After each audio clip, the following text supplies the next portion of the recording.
Okay, problem number 17. You have two cars traveling on a desert road between three consecutive poles as shown in the figure. After 5.5 seconds, they are side by side at the next telephone pole. The distance between each pole is 73.4. So we can just put in 73.4 here and 73.4 here. Now I have the answers written down. I'm going to show you how to get these. The first one says find the displacement of the car after 5.5 seconds. Car A has traveled from here to here in that amount of time. So that distance would be 73.4. So that's where I get this value right here. 18. Find the displacement of car B after 5.5 seconds. Car B was here. Car B is going to travel 73.4 from here to that pole, and then another 73.4. So 73.4 times 2 is going to give me 146.8. And that's going to be the displacement at 18. Now 19 says find the average velocity of the car during the 5.5 seconds. Just go back to this and remember that average velocity is always equal to final position minus initial position divided by the change in time. Okay, so what we're going to do here, we can let this be 0 for car A, and it's going to move to this, which is 73.4. So that's just going to be 73.4 minus 0 over the change in time. Well, that's after 5.5, so we put 5.5 into this equation. So 73.4 divided by 5.5 gives me 13.3455. Okay, find the average velocity of car B. Going to work the same way. Car B traveled in this amount of time 146.8. Traveled from here to here. So my change in position would be 146.8 divided by my time interval 5.5, and that will give me this value right here, 26.6909. Alright, so that's that problem. That problem is fairly straightforward. Okay, in this problem here, the first thing you want to note here is you want to mark what the initial conditions they usually give you. You know your initial position is negative 15, and you know your initial velocity is negative 1. Alright, the first question asks you what's the velocity at 3 seconds. So we know this is 1, 2, and 3. Look at your acceleration versus time graph. Calculate this area right in here. So that would be giving a height of 7 times 3. That gives me an area of 21. So my answer here is going to be 21 plus my initial, which is negative 1, which will give me a value of 20. And that's where this value here comes from. Now the position, a little bit harder, but not too bad. What you want to do in that one is draw yourself a rough sketch of your velocity versus time graph. And again, it doesn't have to be that good. So come down here and then label your initial, which your initial will be negative 1. And you're going to come over 3. 1, 2, 3. And then you're going to go up here and label this as 20. Okay, and then draw yourself a straight line. The reason you know it's a linear line, or a straight line, what you want to call it, is because this is, since the acceleration is constant, then you're going to have a straight line here like this. So all we need to do now is, let me move the 3 over 2. Didn't do a very good job of that. We're going to let this be 3. I'll kind of clean this up a little bit. Get a different. Okay, now let's mark this. So we'll let that be 3. We'll let, I don't know, this is about 2. This would be about 1. And again, this is not drawn to scale by any means.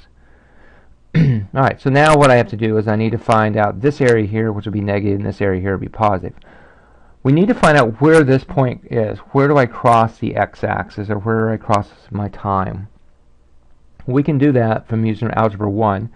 We know the coordinates of this point would be, my t-value would be 3. My velocity we said was going to be 20. That's not a very good 0. It's going to be 20. We know this value is going to be 0, comma, negative 1. So I can do the slope equation, y2 over y1 over x2 minus x1. So let me repeat that. y2 minus y1 over x2 minus x1. That gives me 20 minus a minus 1 over my time interval, and that's going to give me a value of 7. Now this one you can use the point slope equation, or you can note right now you know what your y-intercept. So we know the equation. This one's going to be y is equal to equal to 7, and I'm going to use x just because you're used to that probably, minus 1. At this point here, my y value is 0, so I put in 0 is equal to 7x minus 1. Move my 1 over. 1 is equal to 7x. Solve for x. X is equal to 1/7. And when we scroll down, and what that means is that time is equal to 1/7. I'm going to be crossing this point here. So now all I have to do is find out this area here and this area here. We will label that as 1/7 as my time.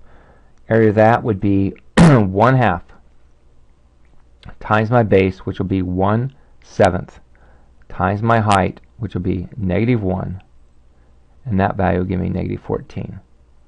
Excuse me, -1 over 14.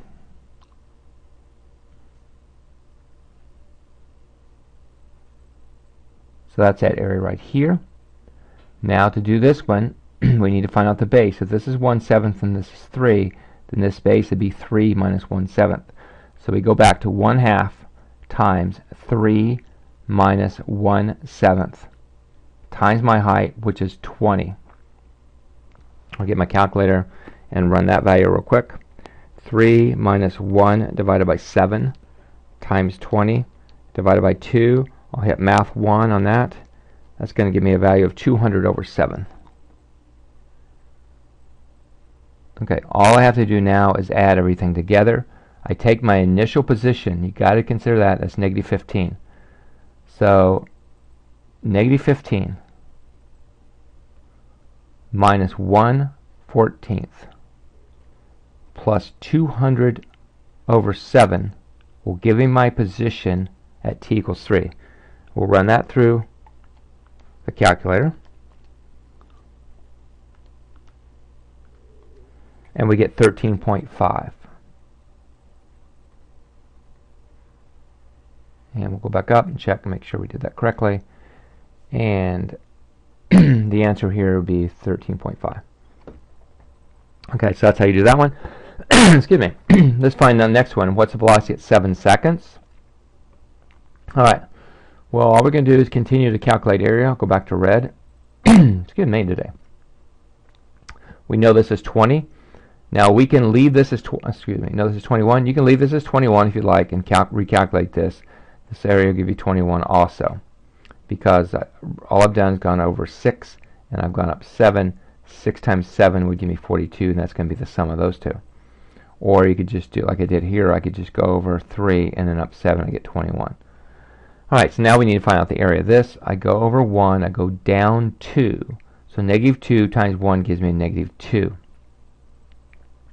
So to find the velocity at 7, I take my initial condition, which is make that better,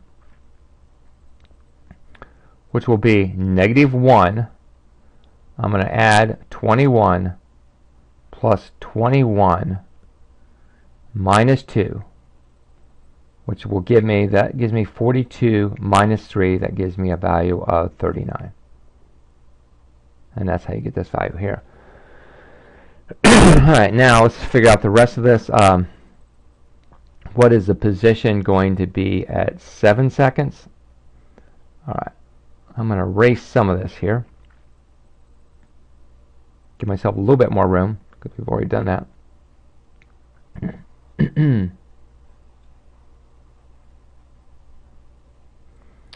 Okay, and I'm going to kind of like extend this up. Get rid of this line here.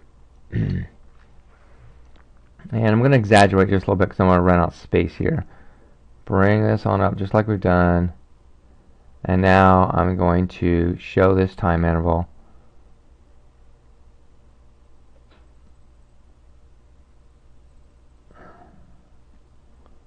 See, I'll show it back to blue. So let's talk about what we know at 6 seconds. We know it's 6 seconds. We started out, our velocity is -1. We've added 42 to that. So 42 minus 1 would give me a value here of 41. Which makes sense because my velocity at 3 was 20. So 20 plus 21 would give me the 41. Okay, so I need to go ahead and create a triangle right here. Alright. Now my velocity is going to go down 2. So 41 minus 2, I'm going to drop down to 39.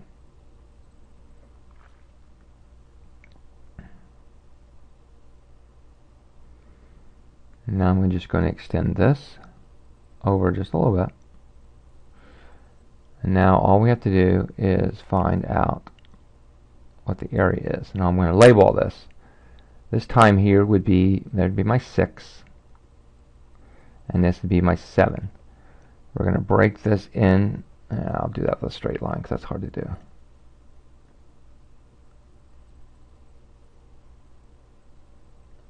Okay, all I have to do again is I need to find this area, find this area, find this area, subtract it from this area, and then add it back to my initial position, and I will find out where I am. Alright, so we're going to treat this as just one triangle. We know the height is 41. We know the base is going to be 6 minus 1/7. So we're going to go back to 1/2 times 6 minus 1/7 times my height of 41. And that's going to be the area, I will call it number 2. This is the area of number 2. Now we're going to find out this area here. We can do this. It's just a, call this area 3. I'll put this down here so we don't mess these up. This is 2. Now we'll do 3. Area number 3 is going to be my base, which is going to be 1, times my height, which is 39. So obviously we know that one's going to be 39. And now all I have to do is find out the area of this triangle here. That's going to have a height of 2, a base of 1. So 1/2 times 2 times 1 is going to give me a value of 1. So I know this area here has got to be 1. Okay, so now all we really need to do is add everything together. I'm going to subtract, give myself some space here. I'm going to save what I can. So here we go. We know our initial position was -15. We know this area here is going to be -1/14. That has not changed. The area number 2, let's run that through. We're going to do 6 minus 1 divided by 7. We're going to multiply that times 1/2 and multiply that times 41. I'm going to hit math 1 on that one. That's going to give me 1681 over 14.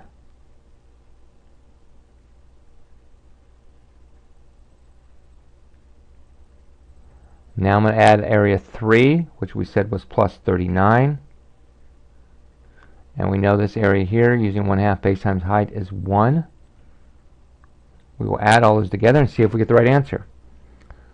Okay, minus 15 minus 1 divided by 14 plus 40. And I get 145 doing that. And then you look here, and that's the correct answer. And that's how you work through this. It's kind of meticulous, but it's really not that bad. You're dealing with shapes you're familiar with, rectangles and triangles. Okay? Best of luck with these type of problems.